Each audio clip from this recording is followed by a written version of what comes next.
নমস্কার বন্ধুরা, welcome back to my channel Bengali blogger Moumita চ্যানেলের পক্ষ থেকে জানাই অনেক অনেক স্বাগত, অনেক অনেক ভালোবাসা।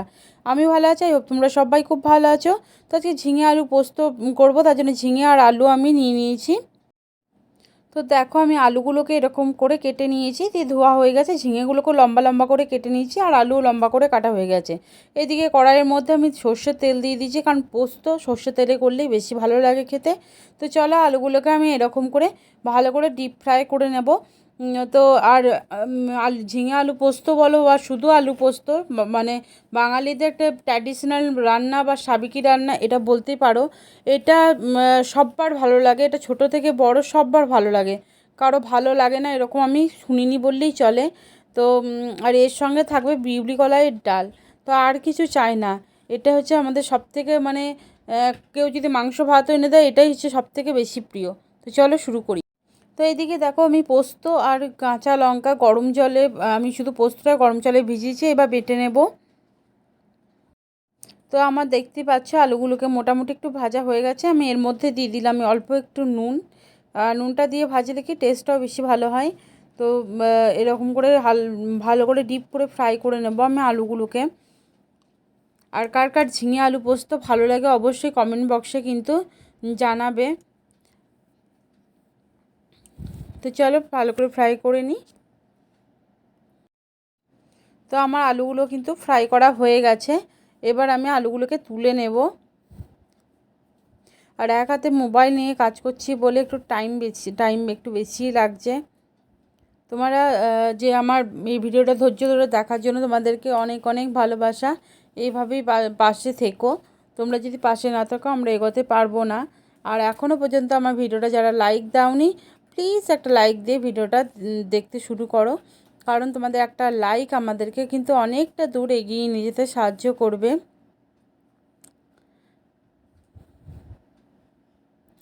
আর আমার এই ঝিঙে আলু পোস্তটা আজকে হঠাৎ করেই বানালাম, যে দেখি বানাই, তার জন্য তোমাদের সঙ্গে রেসিপিটা শেয়ার করলাম। আমার ঝিঙেটা দুটো মতনই ছিল, আলুটা একটু বেশি হয়ে গেছে ঝিঙের তুলনায়। তো চলো কোনো ব্যাপার না, ঘরেই খাবো। তো ঝিঙে আলু পোস্ত তার জন্য অনেক যে শেয়ার করি তোমাদের সঙ্গে, এরকম রেসিপি সবারই ভালো লাগে। তো এর মধ্যে আমি দিয়ে দিলাম কালো জিরে ফোড়ন। তো ফোড়ন থেকে একটা সুন্দর গন্ধ আসা অবধি আমি অপেক্ষা করব। আর দিয়ে দিলাম একটা শুকনো লঙ্কা। তো ভালো করে এটাকে ভালো করে ফোড়নটা গন্ধ আসা অবধি আমরা অপেক্ষা করব। তো আমি এর মধ্যে এবার দিয়ে দিলাম যে ঝিঙেটাকে বড় বড় লম্বা লম্বা করে কেটে রেখেছিলাম সেই ঝিঙেগুলোকে দিয়ে দিলাম। তো ঝিঙেটা দেওয়ার পরে করব, ভালো করে এটাকে ফ্রাই করে নেব।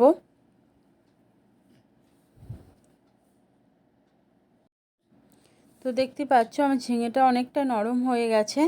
তো আমি এর মধ্যে দিয়ে দিলাম হলুদ। আর আমাদের মানে শ্বশুরবাড়িতে হলুদটা দিলে কিন্তু হলুদ দেয়। আর একটু দিলাম এমনি লঙ্কা গুঁড়ো একটু ঝালের জন্য। একটু হলুদটা দিলে দেখেছি একটু টেস্টটা একটু বেশি ভালো হয়। তো আগে আমার বাপের বাড়িতে কিন্তু হলুদ দেয় না, কিন্তু শ্বশুর বাড়িতে পোস্ত তরকারিতে কিন্তু হলুদ দেয়। তো আমি হলুদটা দিয়েই কিন্তু আমার বেশি ভালো লাগছে। তো সেই জন্য আমি হলুদটা দিয়েই রান্নাটা করি। তো চলো আমি ঝিঙেটাকে ভালো করে এটাকে ফ্রাই করে নিই আর একটু।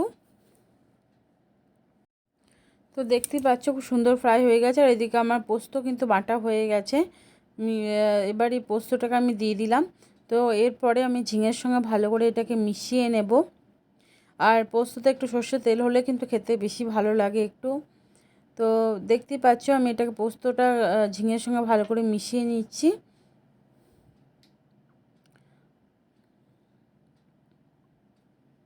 এরকম করে যদি কেউ যদি বানিয়ে না থাকো অবশ্যই বানিয়ে দেখো, খেতে কিন্তু অসম্ভব সুন্দর হয় খেতে।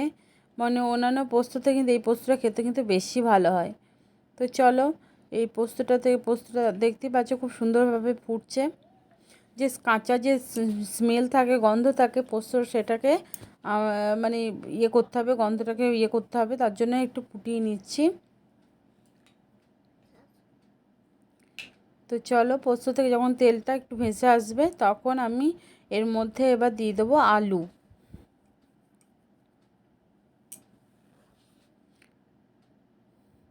তো চলো তো আমি এর মধ্যে এবার দেখতে পাচ্ছি কত সুন্দরভাবে তেলটা রিলিজ হয়ে গেছে। তো এই ঝিঙেটা আর পোস্তটা কিন্তু মিশে গেছে। এর মধ্যে আমি এবার দিয়ে দিলাম আলু। তো আলু আর পোস্তটাকে আর ঝিঙেটাকে একসঙ্গে ভালো করে মিশিয়ে নেব। তো ভালো করে মিশিয়ে নেওয়ার পরে আমি এর মধ্যে একটু দিয়ে দেবো এবার নুনটা তোমাদের সঙ্গে মনে হয় শেয়ার করা হয়নি। আমি এডিটিং করতে গিয়ে বুঝতে পারছি নুনটা আমি শেয়ার করিনি। আর যে পোস্ত যে জল, সেই জলটা আমি দিয়ে ওই জলটার মধ্যে দিয়ে আমি এবার এটাকে ভালো করে ফুটিয়ে নেব, যেন আলুগুলো যেন সিদ্ধ হয়ে যায় সেরকমভাবে। তো আমার দেখো পোস্ত কিন্তু রেডি হয়ে গেছে। আলুগুলোও কিন্তু খুব সুন্দরভাবে সেদ্ধ হয়ে গেছে। তো আমি এর মধ্যে দিয়ে দেবো একটু কাঁচা সর্ষের তেল, কারণ সর্ষে দিয়ে কোনো রান্না বা পোস্ত দিয়ে কোনো রান্না সেখানে শেষে একটু কাঁচা সর্ষের তেল দিলে কিন্তু খেতে ভালো লাগে। আমার ভিডিওটা যদি ভালো লেগে থাকে প্লিজ লাইক কমেন্ট শেয়ার করবেন, পাশে থাকবেন, এটা আপনাদের কাছে একান্তভাবে অনুরোধ। সবাই ভালো থাকবেন, সুস্থ থাকবেন, বাই বাই।